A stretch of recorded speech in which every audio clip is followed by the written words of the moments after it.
तो देखिए, लखनऊ अग्निकांड में कानपुर के 2 युवकों की मौत हुई है। एक ही स्टूडियो में काम करते थे दोनों दोस्त और गोविंद नगर के संयम विज की जान गई है। बर्रासात के सूरजभान सिंह भी हादसे का शिकार हुआ है। संयम के घर 10 दिन पहले हुई थी दादी की मौत और मौत की खबर से दोनों परिवारों में कोहराम मचा है। बता दें कि गोविंद नगर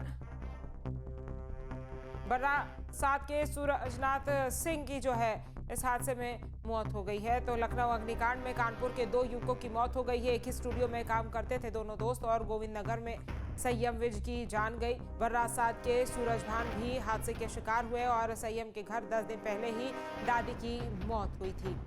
तो देखिए, लखनऊ अग्निकांड में कानपुर के 2 छात्रों की मौत हो गई। गोविंद नगर निवासी 28 वर्षीय संयम विज उर्फ सत्यम और बर्रासात निवासी 25 वर्षीय सूरजभान सिंह की लखनऊ अग्निकांड में जान चली गई। दोनों की मौत की खबर मिलते ही कानपुर में उनके परिवारों में कोहराम मच गया। वहीं गोविंद नगर के रहने वाले संयम विज के परिवार पर दुखों का पहाड़ टूट पड़ा है। महज 10 दिन पहले ही उनकी दादी का निधन हुआ था और मंगलवार को उनकी 13वीं होनी थी। परिवार के लोग संयम का इंतजार कर रहे थे, लेकिन उनसे पहले ही उनकी मौत की खबर ने सभी को तोड़ दिया। संयम के पिता पुष्पराज का भी करीब 15 साल पहले निधन हो चुका था। अब परिवार के सामने सबसे बड़ा दुख अपने बेटे को खोने का है।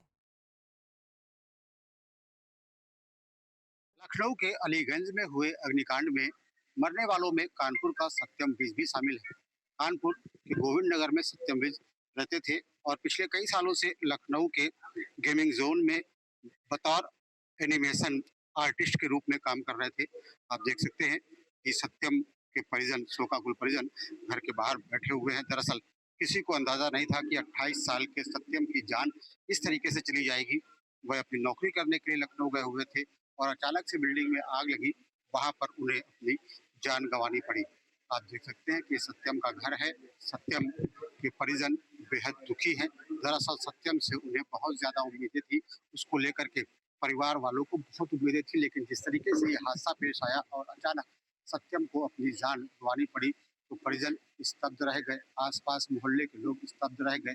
आज जब उसका शव उसके घर पर पहुंचा है तो तमाम शोकाकुल लोग यहाँ पर मौजूद हैं और सत्यम के बारे में चर्चा कर रहे हैं। सत्यम काफी होनहार था, बताया जा रहा है। अपने पिता की मौत के बाद उसने अपने परिवार की जिम्मेदारी को बाखूबी निभाने का काम किया था। यह भी कहा जा रहा है कि सत्यम की दादी की मौत 1 सप्ताह पहले हुई थी और कल रात को ही सत्यम को अपने घर आना था, लेकिन घर आने से चंद घंटे पहले ही ये हादसा पेश आ गया और उसके बाद इस हादसे में दर्दनाक तरीके से सत्यम की मौत हो गई। कुछ लोग यहाँ पर मौजूद हैं, उनसे बात करते हैं और जानने की कोशिश करते हैं कि सत्यम वहाँ पर क्या काम करते हैं। सर बताइए कि सत्यम क्या काम वहाँ पर करते थे और किस तरीके से हादसा पेश आया, कैसी जानकारी आप लोगों को? सत्यम लखनऊ में एनिमेशंस का काम करते थे। एनिमेशंस में कुछ कुछ जॉब वगैरह वहीं पे कुछ करते थे। हमको तो रात को पता लगा। अब तो परिवार वाले तो सब जा चुके थे, सवेरे अब आए हैं। परिवार के साथ बड़ा ऐसा हादसा हो गया है, इसके कारण सब सब सब कुछ खत्म हो गया है। बड़ा दुख हुआ है। उसकी कोई भरपाई तो हो नहीं सकती, ना रुपये से ना पैसे से, किसी चीज़ से। तो हम लोग उसकी शादी की सोच रहे थे, लेकिन ये कल उनको आना था। उनकी दादी की क्रिया वगैरह की सरकार वहाँ था, पंडितों को बोल दिया जाता है, तो उसी को मद्देनजर रखते हुए उसको आना था, लेकिन इसकी मरने की खबर आई और ये हादसा हो गया।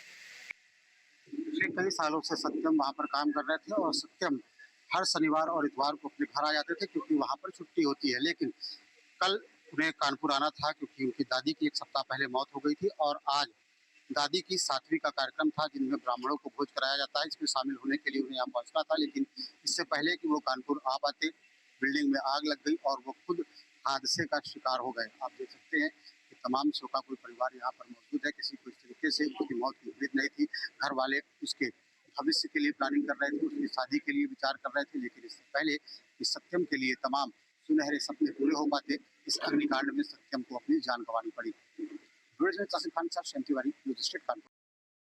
आपके मोबाइल पर तुरंत आएगी ब्रेकिंग न्यूज। स्क्रीन पर सबसे पहले दिखेगी बड़ी खबर। देश दुनिया की हर खबर एक जगह। अब आपके मोबाइल पर तुरंत फटाफट इंस्टॉल कीजिए न्यूज नेशन ऐप और रखिए खुद को अपडेट।